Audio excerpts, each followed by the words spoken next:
Hey guys, Infiniti here, and this is going to be hopefully a bit of a quicker video log, and I'm just going to turn off that monitor and minimise this one, because things distract me so I don't look at the camera. But this is going to be kind of the things that you'll learn from doing YouTube. Now, I've got a video on one thing, just commentating, and I'll have that linked in the description, but I was in sociology today. I'm in year 10, or grade 9 I think that is, but they separate the grades differently in England to America. And I've chosen sociology and I've chosen computing, and in my sociology we watched a video today about the main sort of topic of that was the fact that this boy who was 13, I don't know how old he is now, I'll have a look to see how old the video is, I will link it in the description as well, and it was called a TED Talk. And they basically talk about things that they know about. It's basically the kind of point of a video, isn't it, really, to talk about things that you know about. And there was this 13-year-old boy, so he's a year younger than me, but again, I don't know how old that video is. And he was talking about how he thinks that education should be fun, rather than education being boring and tedious and it not being enjoyable. Because he was homeschooled, he could go to places to learn what he enjoyed doing, and he enjoyed skiing, so he went to places to learn how to ski, to become a skiing teacher, to be able to make the clothing for skiing, and he went to the places which he enjoyed going to, because that was his home education and that was classed as his education. And he was saying, why isn't everyone like that? The most famous TED speech at the time of him recording that video had 2.5 million views on it, which, compare it to someone like PewDiePie, nothing really. Compare it to any other video logs, it's quite a lot of quite a lot of views. And he was saying, and in this video, it's an inspirational video about homeschooling, and he was like, so why aren't there any more people like me who got homeschooled, when a very popular video is saying the positives and very little negatives of homeschooling?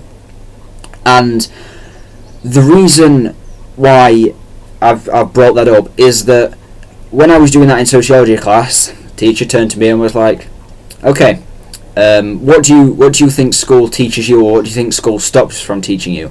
And there was a member, which is basically an assistant head, they call it SLT at my school, it's a ridiculous name if you ask me, as many things are that they call in that school, but he was in there, and you know what, I thought, that time to voice my opinion.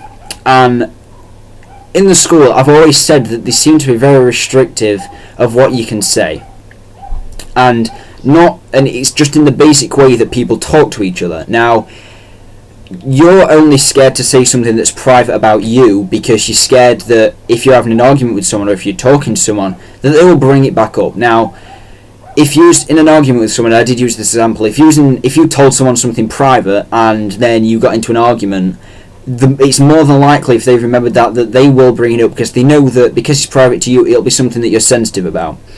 So in that way, people talking to each other are a lot more private by talking to each other, so they're scared to say as many private things. Now, as I also used in the example, is that if you're in lesson and you give an opinion on something, now a whole point of sociology is to give your opinion on things, and it's strongly opinion based, and I said that if you give a wrong opinion, and not even necessarily a wrong opinion, because in my eyes there is no wrong opinion, it's your own opinion, but if you give an opinion which no one else has and everyone disagrees with, you could be not frowned upon for saying it, and not in the way that you're a bad student or you're bad, but in the way that it's like, why would you think that?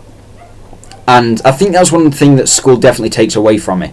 And there's someone that goes to my school that's planning on starting YouTube, and one thing I was saying is that to be a good commentator and to be good at YouTube, you've just got to speak your mind. Now, not speak your mind in a rude aspect.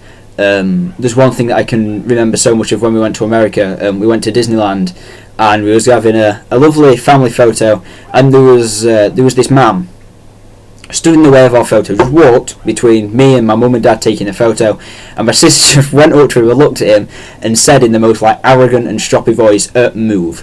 And that sort of speaking your mind is not good, because if my sister was my brother, he'd have probably got a punch in the face. So speaking that sort of mind isn't a very good idea, whereas speaking your mind on commentating or just having topics to talk about is definitely a good idea. And one thing I was saying to this person that's planning on starting YouTube is that even if your opinion could offend people, always say it, because there's nothing worse than, you'll probably find this in school if you're still in school, and you'll probably find it if you've left school, that you think something, you think, no, that's wrong, and then someone else in your class puts up their hand and they're just like, oh, this, and then they're just like, oh yeah, well done, that's right, and it was the exact same thing that you're thinking. So if you're planning to say your opinion, make sure you actually say it rather than just thinking it. Now, as I said, if it's seriously going to offend someone, do not say it. But that is one thing that school definitely seems to take away from you. It seems to take away your opinion, and it very much forces you in one stream. Now, there was someone in my sociology class that said that their mother says that she doesn't like the way that schools are. Now, this wasn't meant to turn into a video about me talking about how I think school discipline should work, but I don't like the way that schools work, and I completely agree with it, because there is one line. It's very much like analog. There is one line which is correct, and if you're following that line, you're going to get the full aspects of school, you're going to do well in lessons, you're going to go on the trips, you're going to do everything like that which is good in school. And as soon as you drift off that line slightly, that's it. You're into the bad. You're in detentions, you're in isolations, you're exclusions, and you're into that. There's no middle part. So you've either got to be the perfect student or the wrong student.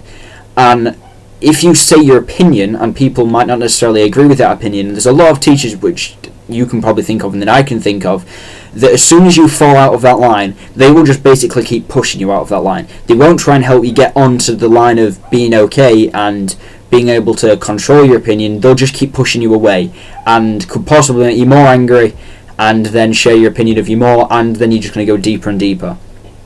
And that's one advantage that I have found to YouTube. Even if it's just simple things like commentating, I use this example with some people, that if you see someone in a Call of Duty game, and say if you're using the Scorpion Evo, and you see someone at maybe assault rifle range, and if you didn't really talk and you weren't very confident, you'd probably just leave it. And then you come back to it and people would just be like, well, didn't you see him then? Why didn't you approach him? Now, when I'm talking and when I'm commentating on YouTube videos, that if I see someone but no, I can't kill them, I say, right, okay, I did see him, I'm just going to duck to cover so then I can come back out and kill him, hoping that he can't see me.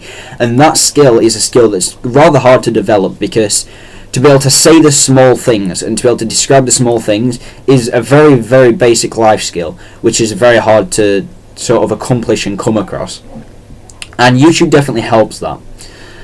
So you guys, I hope you enjoyed, and I hope you also share your opinion, or my opinion should I say, on this video. If you did enjoy, leave a like, and I've actually been getting a lot of good feedback on these video log videos, so if you guys want to see them once a week, if you guys want to see them twice a week, I don't mind. I have a lot of opinions to share. So you guys, I hope you enjoy watching. I'll see you later, and goodbye.